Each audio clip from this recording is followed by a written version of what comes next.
রাজ্যের নতুন মুখ্য সচিব হলেন নন্দিনী চক্রবর্তী। রাজ্যের নতুন স্বরাষ্ট্র সচিব জগদীশ প্রসাদ মীনা। স্বরাষ্ট্র সচিব থেকে মুখ্য সচিব হলেন নন্দিনী চক্রবর্তী। মনোজ পন্থের জায়গায় নতুন মুখ্য সচিব নন্দিনী চক্রবর্তী। মুখ্য সচিবের সমমর্যাদা সম্পন্ন পদ। মুখ্যমন্ত্রীর প্রধান সচিব হলেন মনোজ পন্থ।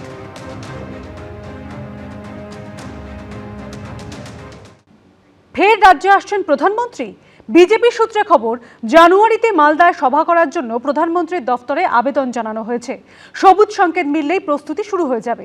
আর অন্যদিকে 2রা জানুয়ারি মালদার চাঁচলে শুভেন্দু অধিকারীর সভার অনুমতি দিল কলকাতা হাইকোর্ট। ওই দিন কোচবিহারেও বিজেপির সভার অনুমতি দিয়েছে আদালত। ভোটের পশ্চিমবঙ্গে ফের আসছেন নরেন্দ্র মোদী। এবার মালদায় প্রধানমন্ত্রীর সভার জন্য আর্জি জানালো পশ্চিমবঙ্গ বিজেপি। বিজেপির সূত্রে খবর, 18 জানুয়ারি মালদায় সভা করার জন্য প্রধানমন্ত্রীর দপ্তরে আবেদন জানানো হয়েছে। পিএমওর তরফে সবুজ সংকেত মিললেই প্রস্তুতি শুরু হয়ে যাবে। প্রধানমন্ত্রী আপনার জেলায় আসছেন? এটা প্রধানমন্ত্রীর এখনো আসার কথা আছে, আলোচনা হয়েছে।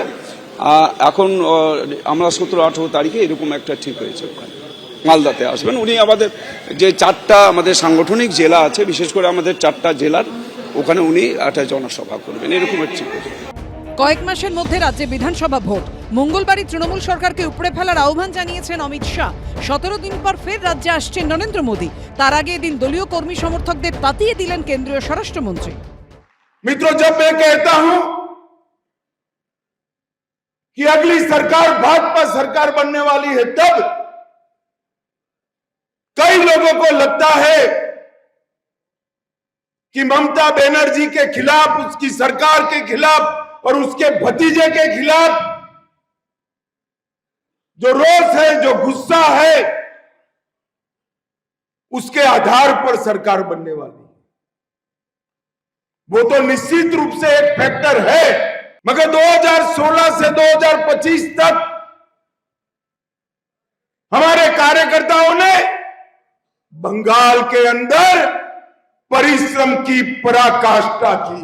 मैंने कहीं पर भी इतना परिश्रमी और बलिदानी कार्यकर्ता नहीं देखा है जो बंगाल।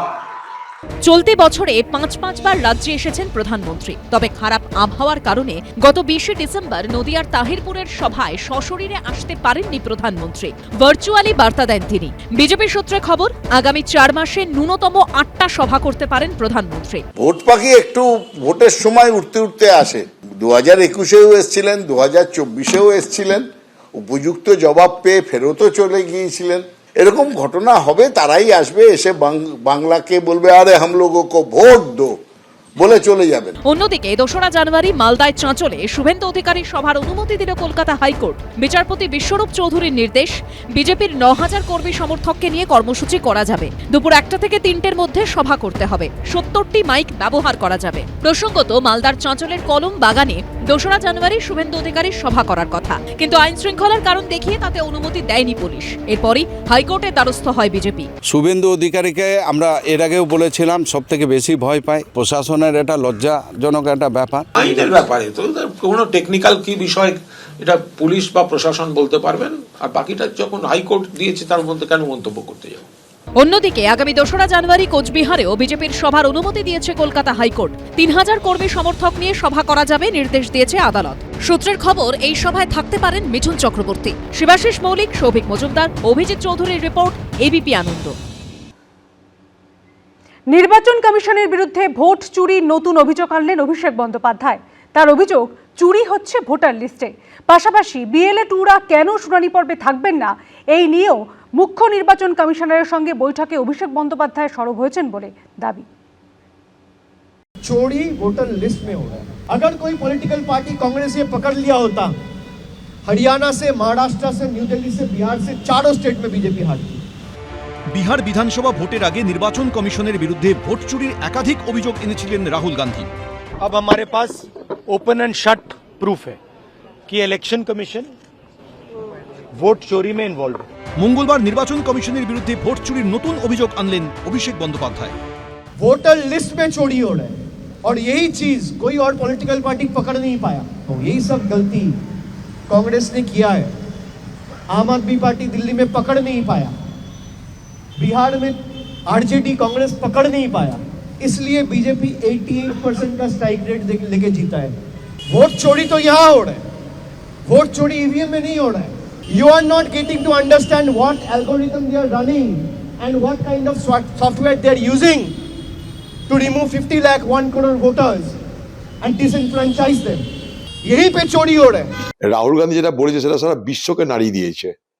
রাহুল গান্ধী হাতে কলমে প্রমাণ করে প্রথম ভোট চুরি কথাটা রাহুল গান্ধী তুলেছেন। ইলেকশন কমিশন তাতে সতর্ক হয়েছে, সচব্যস্ত হয়েছে। ইলেকশন কমিশনকে বেরিয়ে এসে তার জন্য প্রেস কনফারেন্স করে বোঝাতে হয়েছে। খোকাবাবুর কথা জবাব দেওয়ার জন্য কি ইলেকশন কমিশন পাল্টা কোনো প্রেস কনফারেন্স করেছে? এখানে মমতা ব্যানার্জি আসলে তাও একটা কিছু হতো। এ তো good for nothing. Mamata Banerjee stamp নিয়ে খোকাবাবু হয়ে চলে আসছে, সে আবার রাহুল গান্ধীর তুলনা করছে। হাই রে হাই।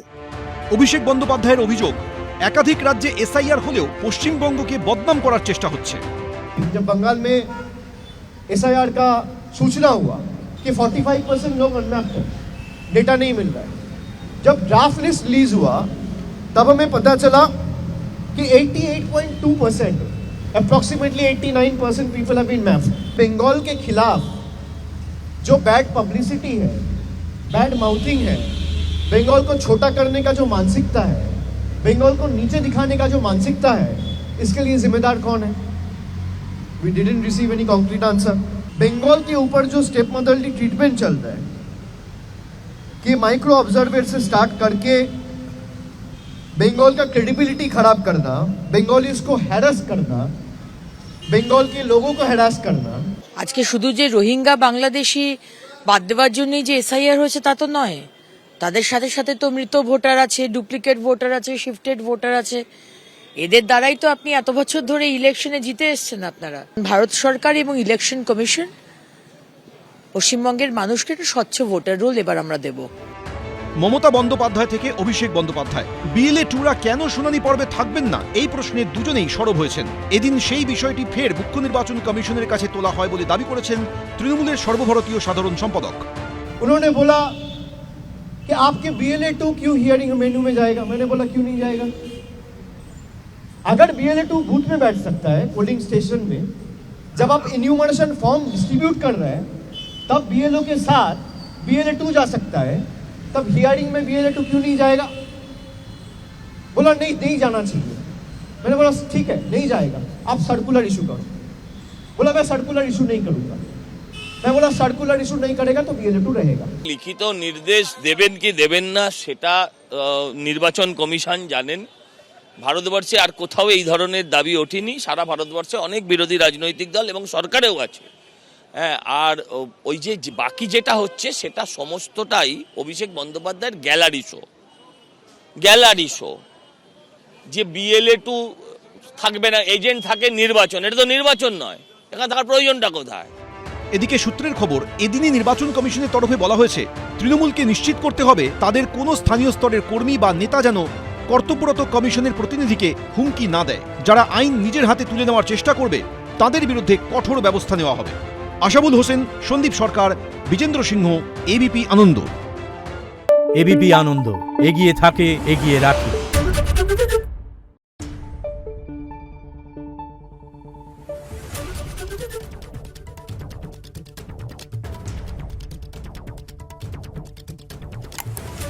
Thank you.